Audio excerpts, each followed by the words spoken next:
हा बहुगुणी आहे, पण रोजच्या आहारामध्ये आपण आवळ्याचे सेवन फार कमी करतो किंवा करतच नाही असंही म्हटलं तरी देखील चालेल. रोजच्या आहारात आवळ्याचे सेवन केल्याने रोगप्रतिकारशक्ती वाढते, त्वचेला आतून पोषण मिळतं आणि त्वचा टवटवीत होते. त्वचेचं आरोग्य सुधारतं आणि त्वचा निरोगी होते. तसेच केसांचे देखील आरोग्य सुधारते. केसांना आतून पोषण मिळते, केस काळेभोर होतात, लांबसडक होतात आणि नवीन केस सुद्धा उगवतात. म्हणून दिवसभरात सकाळी, दुपारी किंवा संध्याकाळी 1 चमचाभर हा पदार्थ जरूर खा. यामध्ये आपण जरासुद्धा साखर, खडीसाखर, कुठलेही प्रिझर्वेटिव्ह पदार्थ वापरले नाहीये. इथे मी अर्धा किलो छान असे टपोरे रसरशीत ताजे आवळे घेतले आहेत. त्यावर कोणताही डाग नसेल असे आवळे आपल्याला घ्यायचे आहेत. पण कितीही शोधले तरी असे आवळे आपल्याला मिळतीच नाही. थोडेफार डाग आवळ्यावर असतातच. पण थोडेसे डाग जरी आवळे असतील तरी देखील चालतील. पण आवळे घेताना ताजे टवटवीतच आवळे असावे. आवळे सर्वप्रथम मी 2 वेळा पाण्याने स्वच्छ धुवून घेतलेत. त्यानंतर कॉटनच्या नॅपकिनने स्वच्छ पुसून 10 मिनिट फॅनखाली किंवा 10 मिनिट उन्हात ठेवायचे, जेणेकरून आवळ्यावरती असलेला पाण्याचा अंश पूर्णपणे निघून जाईल. त्यामुळे आपला पदार्थ जास्त दिवस टिकण्यास मदत होते. जर आवळ्यावरती थोडंफार जरी ओलसरपणा राहिला ना, तर आपण जो पदार्थ बनवतोय तो जास्त दिवस टिकणार नाही. त्यामुळे या गोष्टीची काळजी घेणं खूप गरजेचं आहे. तुम्हाला शक्य असल्यास तुम्ही अगोदरच्या दिवशी आवळे धुवा आणि चाळणीवर निथळत ठेवा आणि दुसऱ्या दिवशी हा पदार्थ करायला घ्या. त्यानंतर इथे मी किसणी घेतली आहे. लहान किसणी आहे. तुमच्याकडे जर मोठी किसणी असेल तरी देखील ती वापरू शकता. आता सगळे आवळे आपल्याला या किसणीने किसून घ्यायचे आहेत. तुम्ही पाहू शकता की एवढ्या बारीक प्रमाणात मी आवळा किसून घेते. आता सगळे आवळे मी याच पद्धतीने किसून घेणार आहे. तर हे बघा, आवळा मी तुम्हाला किसून दाखवलाय. याची जी बी असते ना, ती गरम पाण्यामध्ये छान अशी 5 मिनिट उकळून घ्यायची. त्यानंतर तयार होणारा ज्यूस तुम्ही पिऊ शकता. आवळ्याच्या बिया फेकायच्या नाहीत, पाण्यात उकळून घ्यायच्या आणि नंतर मग तो रस प्यायचा. तर हे बघा, सगळे आवळे मी याच पद्धतीने किसून घेतले आहेत. वाटीने मोजले तर 2 वाट्या आवळे इथे भरतात. तर 2 वाट्या म्हणजेच अर्धा किलो इथे आवळा वापरला आहे.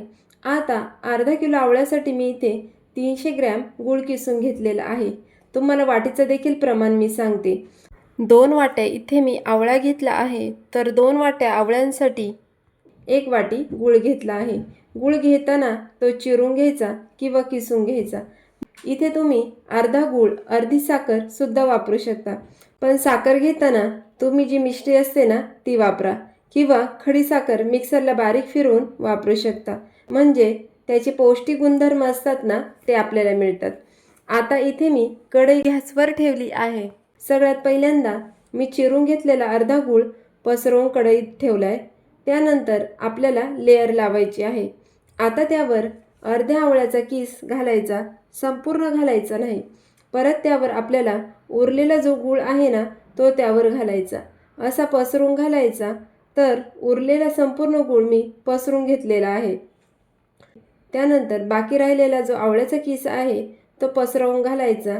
यामुळे गूळ आवळ्यामध्ये छान असा वितळला जातो, पटकन मऊसूद होतो. आवळ्याचं आणि गुळाचं मॉइश्चर एकदम मिक्स झाल्यामुळे गूळ हा आवळ्यामध्ये एकजीव होतो. आता व्यवस्थित अशी लेअर लावून झालेली आहे. आता गॅसची फ्लेम चालू करायची आहे.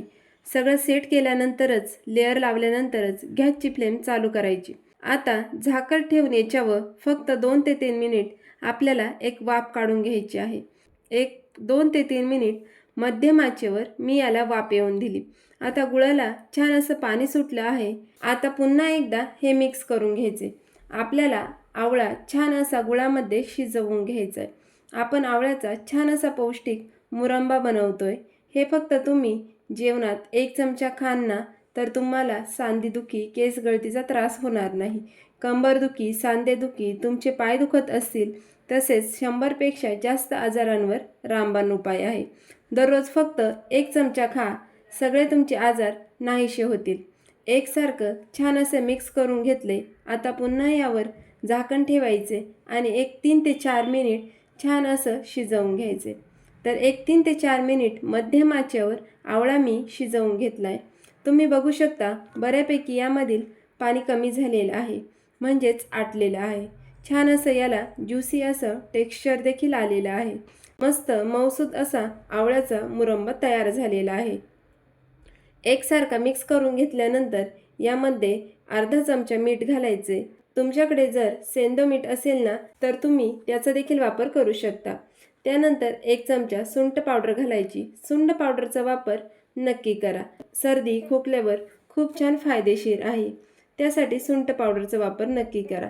त्यानंतर याला छान असं सुगंध येण्यासाठी 2 ते 3 वेलच्या छान फोडून घालायच्या आहेत, म्हणजे याचा फ्लेवर यामध्ये चांगला असा उतरतो. तर इथे मी 3 वेलच्या अशा फोडून घातलेल्या आहेत. आता पुन्हा एकदा हे छान असं मिक्स करून घ्यायचे. तुम्ही यामध्ये 2 तुकडे दालचिनीसुद्धा टाकू शकता, कारण दालचिनीचा सुद्धा सुगंध यामध्ये खूप छान येतो. थंडीमध्ये दालचिनी, वेलची असे गरम मसाल्याचे पदार्थ खाल्ले पाहिजेत. चांगलं मिक्स करून घेतलेलं आहे. तर हे बघा, आता याचा सुगंध यामध्ये उतरण्यासाठी यावर पुन्हा एकदा झाकण ठेवायचं आणि 2 ते 3 मिनिट छान अशी वाफ काढून घ्यायची आहे. तुम्ही पाहू शकता आवळ्याचं मिश्रण छान असं शिजलंय. त्याला एक ज्युसी असं टेक्स्चर देखील आले. थोडंसं थिकनेस आलाय, घट्टसरपणा आलेला आहे. आता याला छान असा रंग येण्यासाठी मी यामध्ये 1 चमचा काश्मीरी मिरची पावडर घातली.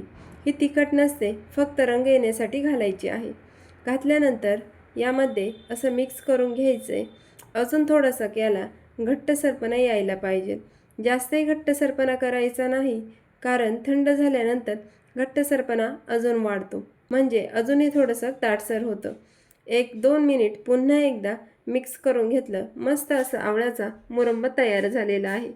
याचं टेक्स्चर पाहू शकता, अगदी सॉफ्ट मऊसूत झालेलं आहे. आता गॅसची फ्लेम बंद करायची. कमीत कमी 1-2 तास तरी हा मुरंबा आपल्याला छान असा थंड करून घ्यायचा आहे. तर इथे मी मुरंबा छान असा थंड करून घेतलेला आहे. अजिबात हलकासासुद्धा गरम राहता कामा नये, कारण त्यानंतर जेव्हा आपण हा बर्नीमध्ये भरतो त्या गरमीमुळे बर्नीला मॉइश्चर तयार होतं, त्यामुळे आपला मुरंबा लवकर खराब होऊ शकतो. आता तयार मुरंबा साठवायचा कसा, तो साठवण्यासाठी इथे एक काचेची किंवा प्लॅस्टिकची बर्नी तुम्ही घेऊ शकता. बर्नी छान स्वच्छ पाण्याने धुवून घ्यायची आणि 1 दिवस उन्हामध्ये सुकवून घ्यायची, किंवा उन्हामध्ये नसेल तर तुम्ही फॅनच्या हवेला सुद्धा सुकवू शकता. बर्नी पूर्णपणे सुकल्यानंतर त्यामध्ये हा मुरंबा आपल्याला स्टोअर करून ठेवायचा आहे. जर तुम्ही खूप जास्त प्रमाणात बनवत असाल तर शक्यतो काचेच्या बर्नीमध्ये स्टोअर करा, म्हणजे जास्त दिवस टिकण्यासाठी मदत होते. मस्त सुरेख तांबूस रंगाचा 1 ते 1.5 वर्ष टिकणारा मुरंबा, 1 ते 1.5 वर्ष काय 2 वर्ष म्हटले तरी देखील चालेल, खराब न होणारा मुरंबा आपला या ठिकाणी बनवून तयार झाला आहे. इथे मी तुम्हाला वजनी आणि वाटीचं दोन्ही प्रमाण सांगितलं आहे, त्यामुळे तुम्हीसुद्धा ही रेसिपी एकदा नक्की ट्राय करून बघा. आणि तुमच्या जर काही शंका असतील तर मला कमेंट्समध्ये जरूर विचारा. तर आजची ही रेसिपी तुम्हाला कशी वाटली मला नक्की सांगा, आणि व्हिडिओ आवडला असेल तर लाईक, शेअर, सबस्क्राईब करा. पुन्हा भेटूया अशाच एका नवीन रेसिपीसोबत. तोपर्यंत धन्यवाद.